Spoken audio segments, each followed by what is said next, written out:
उत्तर प्रदेश में कोरोना के मामलों में कमी आ रही है। गांव-गांव में लोगों की ट्रेसिंग की जा रही है, दवाइयां उपलब्ध कराई जा रही हैं, लेकिन कई तरह के सवाल अभी भी उठ रहे हैं। सवाल नदियों में फेंकी जा रही लाशों पर भी हैं और बिहार सरकार के गंभीर आरोपों के भी हैं। ऐसे ही कई सवाल को लेकर जी मीडिया संवाददाता पवन सेंगर ने स्वास्थ्य मंत्री जय प्रताप सिंह से खास बातचीत की है।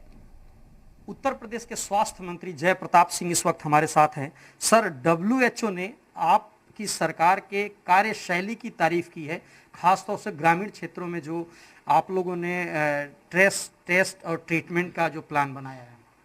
जी, ये बिल्कुल सही है और मैं इसमें बताना भी चाहूँगा कि पिछले साल भी WHO ने हम लोग की बड़ी तारीफ की थी। जिस प्रबंधन की व्यवस्था हमने तैयार किया था पिछले साल, और वो बड़े सफलतापूर्वक हमने कोरोना वायरस को उतना समय के अंदर एक नियंत्रण भी किया।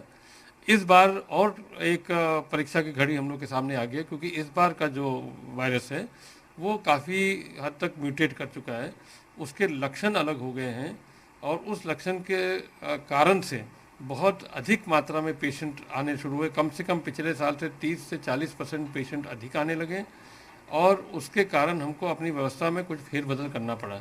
सवाल है, गाजीपुर नदी में ढेरों लाशें देखने को मिली। उत्तर प्रदेश के अलग शहरों में भी इस तरह की खबरें, बिहार ने कहा कि उत्तर प्रदेश से आ रही हैं। इन डेड बॉडीज के बारे में क्या आपके पास रिपोर्ट है?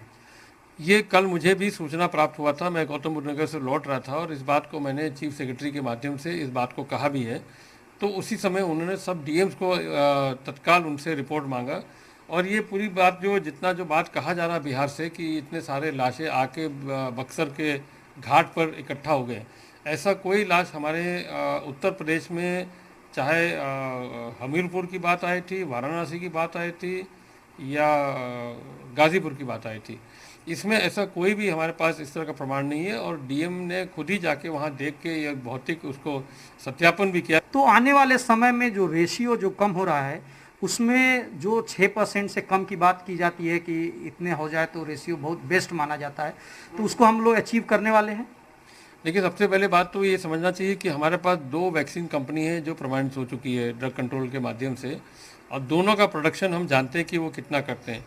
उस 2 कंपनी के माध्यम से पूरे देश में आपका शुरुआत से, प्रारंभ से ही, जब वो फरवरी में शुरू हुआ था, तो आपका हेल्थ वर्कर, आपका फ्रंट लाइन वर्कर, आपका 60+ जो कोमोबिलिटी वाले थे, और उसके बाद 45+ वाले थे, और उसके बाद आपका 18+ का जो अभी पहले मई से शुरू हुआ है, ये सारे डोजेज जो आते हैं, सारा जितना भी वैक्सीन आता है, ये 2 कंपनी के आधार पर ही आ रहा है। ये 2 कंपनी हमारे पास है। अब तो ग्लोबल टेंडरिंग करा रहे हैं आप, तो क्या? हाँ, वो मैं बता रहा था कि इसके कारण हमने, जब शुरू में हमको थोड़ा सा मिला, हमने एडवांस पेमेंट कर दिया दोनों कंपनी को, तो हमको जो थोड़ा सा मिला हमने 7 जनपद में पहली मई से शुरू कर दिया।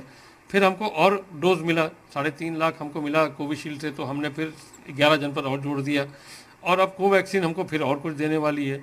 तो इस तरह करके हम अपना धीरे धीरे करके जो भी हमको सप्लाई मिलता है, हमने उसको बढ़ाना शुरू कर दिया, और उसके हिसाब से हम अपना निर्धारित अमाउंट का हम वैक्सीनेशन करते हैं। कैमरा पर्सन अमरिंदर शाह के साथ पवन सिंह सेंगर, जी मीडिया, लखनऊ।